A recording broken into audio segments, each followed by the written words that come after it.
I'm your passion-oriented project manager.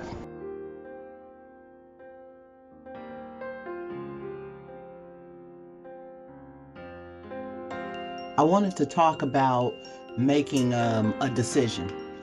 Sometimes when you are looking for a uh, a new beginning, a new way, uh, that comes with a flat out decision.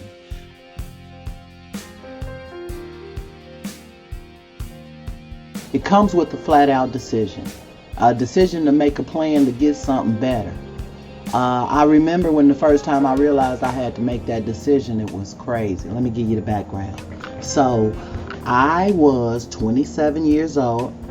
I'm super grown now, but I was 27 years old. I was on my second baby. I had just given birth, and I was breastfeeding, trying to do the right things, trying to do it the way it was supposed to be done, or trying to do what I thought was best for the baby, or what was best for the baby. And so I was breastfeeding my kid, and at the time I worked at the factory.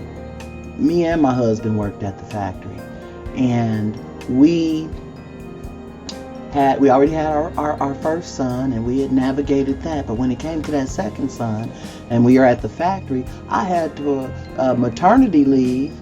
Maternity leave was only 6 weeks, and here it was. I'm in my 4th week of the baby. He's 4 weeks old. Then he gets 5 weeks old, and that anxiety starts to build up. Like, oh my God, I got to go back into this factory.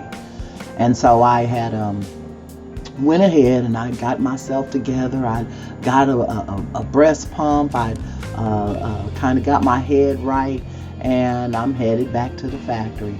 So I walk into with my handy dandy breast pump, and I get on the line, and I'm working.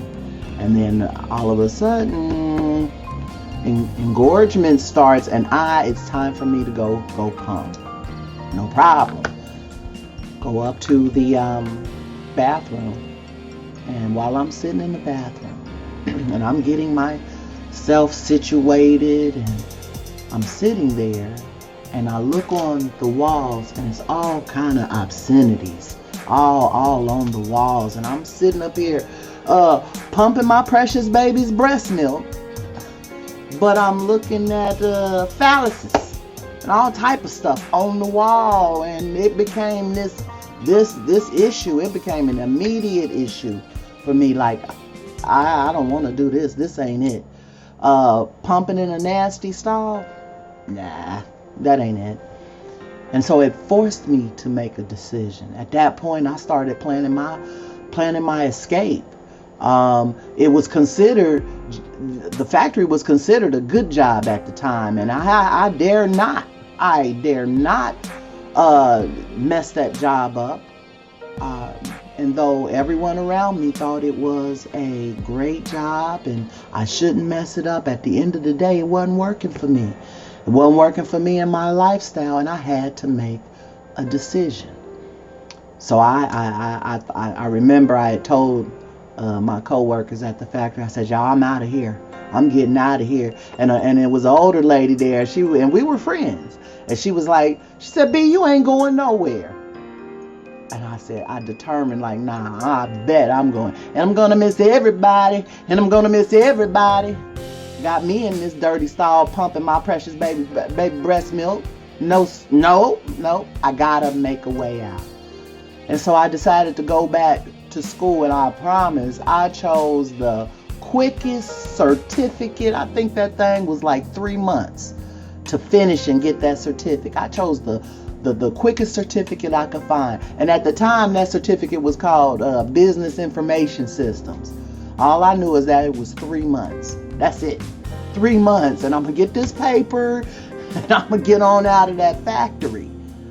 And so I was being a mom, a wife, and I decided I'm trying to get something under my belt that I can make something shake with. And so 3 months passed, got my pay, got the certificate. I ain't gonna call it little, because we really need to stop calling stuff little. It be big. It's big. It's big to that person. Everybody don't start off with the same stuff. It's big to that person. And that was big to me. It wasn't a 4-year degree. It wasn't a 2-year degree. It wasn't even a 18-month, cert. It was a 3-month certification, and I was banking on that 3-month certification to get me to my next step. And so I finished the cert. They had a job placement in the school. I said, I'm signing up to see what that job placement is about. And there was a big company that was interviewing 4 people who were in that office information systems certificate that we were a match for. And so I ain't had no interview clothes. I ain't have none, but I knew I wanted to go to that interview. And so I called my homegirl, and I'll always be grateful for her. And I'll never forget it, because what she did was she went and charged me an interview outfit for this, because it was so important, and it's good to have people who gonna rock with you good.